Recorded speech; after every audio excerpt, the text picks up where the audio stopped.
মাছের মাথা আর আলু দিয়ে এই রেসিপিটা একবার খেয়ে দেখো, বানানো যেমন সহজ, খেতে তেমন স্বাদ। মাছের মাথাগুলো ভালো করে ভেজে নিলাম আর অল্প পরিমাণ আলু ডুমু ডুমু করে কেটে নিয়েছি। এখানে আমি পেঁয়াজ কুচি করে নিলাম আর মশলার মধ্যে আদা, রসুন, টমেটো, এলাচ, দারচিনি সব একসাথে ভালো করে একটা পেস্ট বানিয়ে নিয়েছি। কেন ছোটোবেলায় আমি ভাবতাম বড় হয়ে আমি কোনোদিন রান্না বান্না করতে পারবো না, কারণ কি কোন রান্নায় কোন মশলা দিতে হয় এত কিছু মনে রাখা আমার পক্ষে সম্ভব না, এটা ভীষণ কঠিন ব্যাপার। কিন্তু এখন রান্না করতে আমার বেশ ভালো লাগে। যাই হোক, তেল গরম হয়ে আসলে কেটে রাখা পেঁয়াজগুলো দিয়ে হালকা ভাজা হতেই আলুগুলো দিয়ে দিতে হবে। আলু আর পেঁয়াজ একসাথে ভাজা ভাজা হয়ে গেলে বেটে রাখা মশলাগুলো দিয়ে তাতে নুন, হলুদ, গুঁড়ো লঙ্কা, পরিমাণ মতো জিরে, পরিমাণ মতো মিষ্টি সব কিছু দিয়ে মশলাটাকে ভালো করে কষাতে হবে।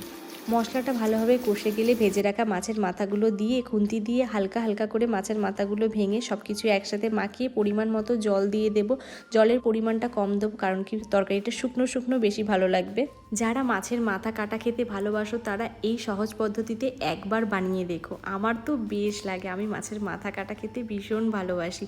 যাই হোক, এখানে আমি জল দিয়ে চাপা দিয়ে দিলাম আলুটা সেদ্ধ হওয়ার জন্য। আলু আমার সেদ্ধ হয়ে গেছে, ভালো করে নাড়াচাড়া করে ওপর থেকে হালকা অল্প গরম মশলা আর ঘি দিয়ে শুকনো শুকনো করে নামিয়ে ফেললাম। তৈরি হয়ে গেল আমার মাছের মাথা দিয়ে আলু দিয়ে ঘন্ট। এই রকম আরও ভিডিও দেখার জন্য আমার চ্যানেলটাকে সাবস্ক্রাইব করে সঙ্গে থাকুন।